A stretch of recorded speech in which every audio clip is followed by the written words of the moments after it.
Assalomu alaykum, hurmatli yurtdoshlar. Yangi Kapsi savdodan Lasetti'mizda reklama etib beraman. Mashinamiz 2012-yil ishlab chiqarilgan Craftsman Rodnoy. Bosh bolalar qo'yilgan 4 tona mashina zo'r sasdan edi. Egalarga turibdi mashinamiz.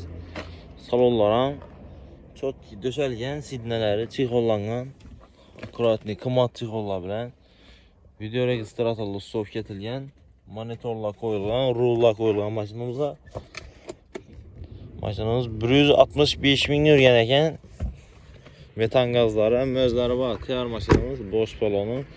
Salon qismini ko'rdingizlar. Motordan umuman kamchilik yo'q. Mashinada motor avtomobil metanlari bor. 72 million so'm ustunda yana gaz sabadi mashinamizning.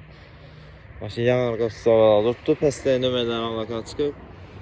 Batafsil ma'lumotlarni tushunib olib kelaverasizlar bemalol. Xizmatdamiz.